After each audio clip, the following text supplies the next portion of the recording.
చింత చచ్చినా పులుసు చావలేదన్న చందంగా ప్రతిపక్ష స్థానం కూడా ఇవ్వకుండా ప్రజలు 11 సీట్లకు పరిమితం చేసినా 5 ఏళ్లు పరిపాలనా అనుభవంతో పరిణితి కూడా లేకుండా వైసీపీ అధ్యక్షుడు మాజీ సీఎం జగన్మోహన్ రెడ్డి బెదిరింపు ధోరణి అసంబద్ధ వ్యాఖ్యలు మానలేదు. జగన్ అసంబద్ధ వ్యాఖ్యల పట్ల ఎందుకో కూటమి ద్వితీయ శ్రేణి నాయకులు మౌనం పాటిస్తున్నారు. అయితే నిన్న అనకాపల్లి జిల్లాలో డిప్యూటీ సీఎం పవన్ కళ్యాణ్ జగన్ వ్యాఖ్యలపై తీవ్రంగా స్పందించారు. మాజీ సీఎం జగన్మోహన్ రెడ్డి ప్రతి సందర్భంలో సినిమా చూపిస్తా, ఆ సినిమా ఈసారి మామూలుగా ఉండదు, రఫా అమ్మవారికి బలిస్తామంటే తప్పేంటప్ప, మా కార్యకర్తలకు అన్యాయం చేసిన వారి పేర్లు రాసి పెడతాం, వాళ్ళు రిటైర్ అయినా విదేశాల్లో ఉన్నా లాక్కొచ్చి శిక్షిస్తాం, పీపీపీ పద్ధతిలో ప్రభుత్వ మెడికల్ కాలేజీలు నిర్వహించే వారిని మేము అధికారంలోకి వచ్చిన 2 నెలల తర్వాత జైలులో వేస్తామంటూ విచక్షణారహితంగా హుందాతనం లేకుండా మాట్లాడటం ప్రసార మాధ్యమాల్లో చూస్తూనే ఉన్నాం.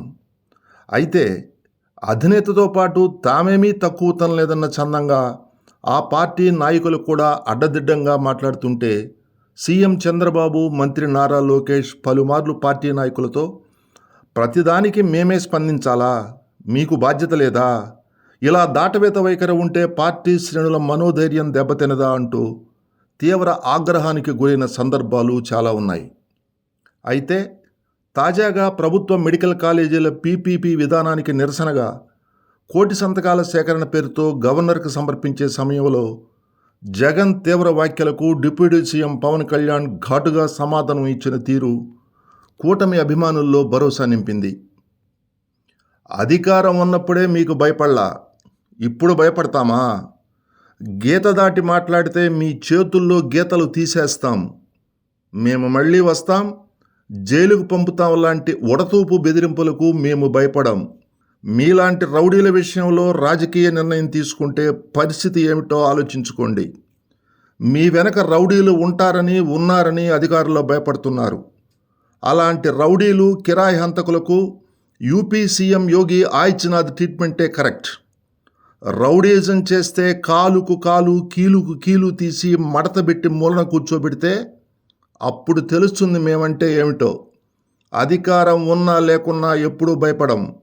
ఇంటి నుంచి బయటకు వచ్చేటప్పుడే తిరిగి వెళతామో లేదో అని అడుగు పెడతాం. బలమైన వామపక్ష తీవ్రవాదం ప్రభుత్వ కఠిన చర్యలకు కకావికలమైంది. మీరెంత, మీ బలమెంత, వైసీపీ నేతలకు చెప్తున్నా అంటూ జగన్ అండ్ కోకు డిప్యూటీ సీఎం పవన్ కళ్యాణ్ తీవ్ర స్థాయిలో వార్నింగ్ ఇచ్చారు. ఈ మధ్యన ప్రతిపక్షం లేని గత కాలపు ముఖ్యమంత్రి వారి పార్టీ వాళ్ళు మాట్లాడుతూ ఉంటారు. అంటే వాళ్ళకి ఈ సందర్భంగా వాటే తెలియజేయాలనుకుంటున్నాను. మీరు అధికారంలో ఉన్నప్పుడు మీ బెదిరింపులకి మేము భయపడలేం. మీరు అధికారంలో ఉన్నప్పుడు మీరు చేసే దౌర్జన్యాలకి మేము భయపడలేం. అలాగే మిమ్మల్ని తగ్గించడం కూడా నాకు ఇష్టం లేదు. కానీ మీరు బాధ్యతగా మెలగకుండా ఒక్కొక్కరిని చంపేస్తాం, మళ్ళీ మేము వస్తాం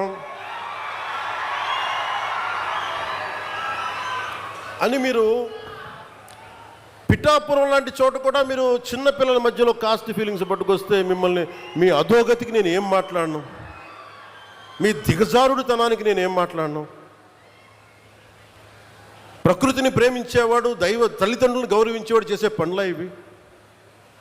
పిల్లలకి కులాలను పట్టుకొస్తామా, ఆపాదిస్తామా? వేరే దారులు లేవా మీకు పాలిటిక్స్ గురించి మాట్లాడడానికి?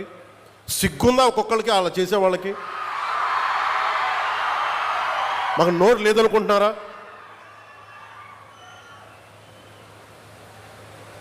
కూర్చొని మీరు కాంట్రాక్ట్లు వేస్తే కాంట్రాక్ట్లు వేసిన వాళ్ళందరినీ మేము బెదిరించేస్తాం, జైల్లో పెడతామంటే ఏమనుకుంటున్నారా మీరంతా?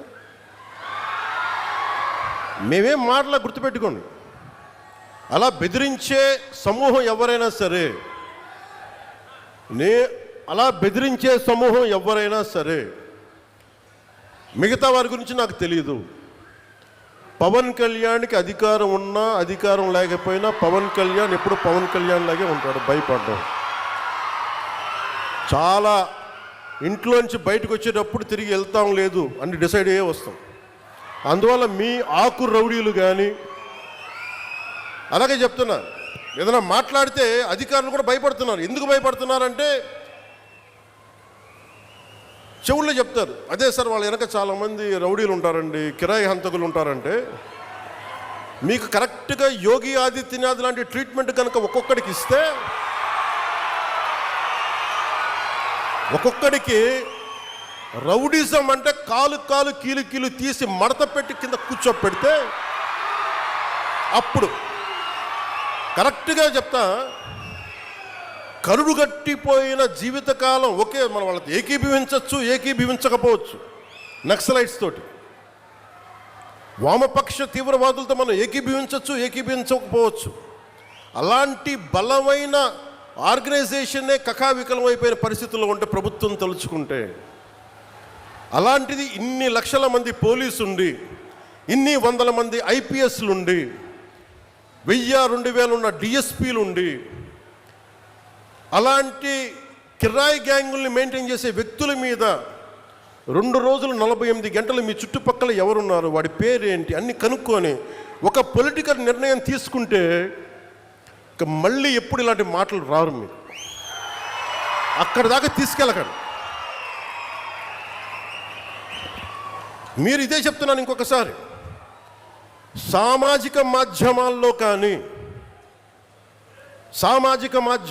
కానీ విదేశాల్లో కూర్చొని వాగే వాళ్ళతో సహా ఇక్కడ కూర్చొని భవిష్యత్తులో మేము వస్తాం, వచ్చి మేము ఏం చేస్తామంటే, వచ్చినప్పుడే మీరేం పీకలేదు, మరి ఏం మాట్లాడతారు ఇప్పుడు? వచ్చినప్పుడే మీరు ఏం పీకలా అంటే ఏమనుకుంటారు? మీరు కూర్చోబెట్టి మీరు బెదిరింపులు చేస్తే భయపడతాం అనుకుంటున్నారా?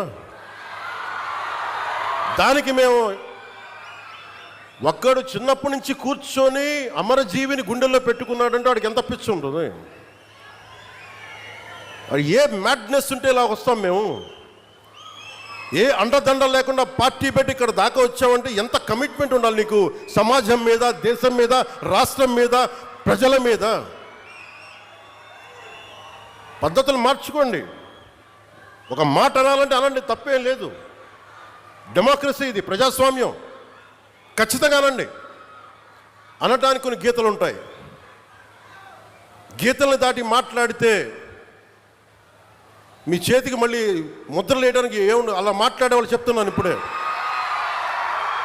మీ చేతి మీద గీతలు తీసేస్తాం, అంత అరగదీస్తాం, గుర్తుపెట్టుకోండి.